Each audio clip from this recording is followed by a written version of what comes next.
সতেজ একটি বিকেল ফুরফুরা মনে মনোমুগ্ধকর পরিবেশে যদি বসিয়ে কাটানো যায়, সাথে যদি এক প্যাকেট পাস্তা রান্না করে নিয়ে প্লেট ভর্তি করে খাওয়া যায়, তার থেকে আনন্দের আর মজার আর কিছু হতে পারে না।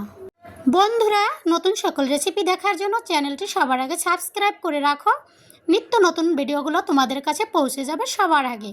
হ্যালো ফ্রেন্ড, সবাই কেমন আছো? আশা করি ভালো আছো। আমি অনেক ভালো আছি। চলো আজকে রেসিপিটি শুরু করে দেই। আমি এখানে 3 প্যাকেট পাস্তা খুলে মিশিয়ে নিয়েছি। কড়াইতে গরম জল করে ফুটন্ত গরম জলে পাস্তাটা মিশিয়ে দিলাম। 7 মিনিটের মতো পাস্তাটা আমাদের সেদ্ধ করে নিতে হবে। এই পাস্তাগুলো একটু বেশি টাইম ধরে সিদ্ধ করে নিতে হয়, তাহলে খেতে কিন্তু দারুণ হয়। আমার পাস্তা সেদ্ধ করা হয়ে গেছে। পাস্তাটাকে নামিয়ে আমি জল ঝরিয়ে নিয়েছি। কড়াই বসিয়ে দিয়ে কড়াইতে পরিমাণ মতো তেলটা দিয়ে দিলাম। কেটে রাখা পেঁয়াজ কুচিটা দিয়ে আমাদের ভালোভাবে এটাকে নেড়েচেড়ে ভেজে নিতে হবে। পেঁয়াজ আর কাঁচামরিচটা পরিমাণ মতো দিয়ে দিয়েছি। এটাকে আমরা এখন হালকা আছে ভেজে নেব। অ্যাড করে দেব কেটে রাখা 2টো আলু কুচি। আলু কুচিটা দিলে পাস্তার টেস্টটা দ্বিগুণ বেড়ে যায়। আলুটা আমি একটু মোটা মোটা করে কুচি করে নিয়েছি, সেজন্য এটাকে আমাদের আগে থেকে একটু বেশি করে ভেজে নিতে হবে। পেঁয়াজ, রসুন, কাঁচামরিচ তার সাথে আলুটা সুন্দরভাবে ভেজে নিতে হবে। অ্যাড করে দিয়েছি কিছুটা পরিমাণ হলুদের গুঁড়ো। আলুটা আমার সেদ্ধ হয়ে গেছে। এখন অন্য সকল উপকরণগুলো আমাদের এক এক করে অ্যাড করে দিতে হবে।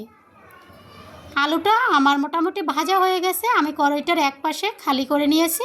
ডিমটা আমাদের এখন ভেজে নিতে হবে। আরও কিছুটা পরিমাণ তেল দিয়ে দিলাম। তেলের ভিতরে দিয়ে দিলাম 3টা ডিম। বন্ধু, তোমরা চাইলে ডিমের পরিমাণটা আরও বাড়িয়েও দিতে পারো, কমিয়েও দিতে পারো। তোমাদের রুচি অনুযায়ী ডিমটা অ্যাড করতে পারো। আমি এখানে আজকে 3টা ডিম অ্যাড করেছি। ডিমটাকে আমি নেড়েচেড়ে ভেজে নিয়েছি। ভেজে নেওয়া ডিমের সাথে আলু কুচিটা মিশিয়ে দেব। এভাবে করে এটাকেও আরও 2-3 মিনিটের মতো এরকম ভেজে নিতে হবে।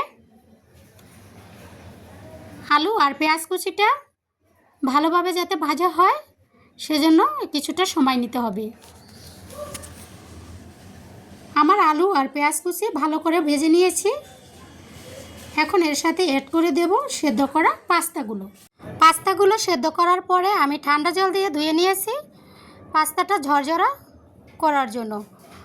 এভাবে পাস্তাটা করলে হয় কি, পাস্তাটা অনেক ঝরঝরা হয়, খেতেও কিন্তু ভালো লাগে। অ্যাড করে দিয়েছি পরিমাণ মতো লবণ, হলুদের গুঁড়ো, ধনিয়ার গুঁড়ো। অ্যাড করে দেব ম্যাগি মশলা। ম্যাগি মশলাটা দিলে পাস্তার টেস্টটা সেন্টটা খুব ভালো লাগে। এই মশলাগুলো দিয়ে আমাদের এটাকে আবারও নেড়েচেড়ে কিছুটা সময় রান্না করতে হবে। সব মশলাগুলো আমি একবারে দিয়ে দিয়েছি। আলাদা আলাদাভাবে অ্যাড করা যেত, আমি একবারে দিয়ে এটাকে আরও সুন্দরভাবে মিক্স করে নিতে হবে, যাতে মশলাগুলো পাস্তার সাথে অ্যাডজাস্ট করে। পাস্তাটা দেখতে কিন্তু খুব সুন্দর হয়েছে, ঝরঝরা। এই পাস্তা রেসিপি খেতে কিন্তু দারুণ হয়। বাচ্চারা যদি বাসায় থাকে দেখবে এইভাবে পাস্তাটা রান্না করলে ওরা কিন্তু চেটেপুটে খেয়ে উঠবে। বাহিরের হোটেল বা রেস্টুরেন্টের খাবারের প্রতি কিন্তু আমাদের সবারই একটু আগ্রহ বেশি থাকে। বাচ্চারা আরও বেশি পছন্দ করে। সে খাবারগুলি যদি খাই আমাদের স্বাস্থ্যের জন্য অনেকটাই ক্ষতিকর। সহজে বাড়িতে এভাবে যদি পাস্তা রেসিপিটা আমরা বানিয়ে খাই, দেখবে হোটেলের থেকেও কিন্তু বেশি স্বাদের হয়। এ পর্যায়ে আমি অ্যাড করে দিয়েছি কিছুটা পরিমাণ টমেটো সস দিয়েও আমাদের এটাকে আবার নেড়েচেড়ে নিতে হবে। আমাদের রান্না কিন্তু মোটামুটি কমপ্লিট হয়ে গেছে। এখন আমরা এটাকে পরিবেশন করে দিব। ঝরঝরা পাস্তা রেসিপি কে না পছন্দ করে বলো? যে কোনো একটি বিকেলে যদি এরকম 1 প্লেট পাস্তা রেসিপি থাকে, বিকালটা কিন্তু সুন্দরভাবে জমেই যায়। আমার তো বেশ দারুণ লাগে, আর আমার বাচ্চা তো এটা বেশি বেশি পছন্দ করে। আশা করি বন্ধুরা তোমাদেরও এই রেসিপিটি অনেক ভালো লাগবে। আর ভালো লাগলে চ্যানেলটি সাবস্ক্রাইব করে বন্ধু হয়ে থেকে যাও। আবার দেখা হবে অন্য কোনো নতুন রেসিপিতে।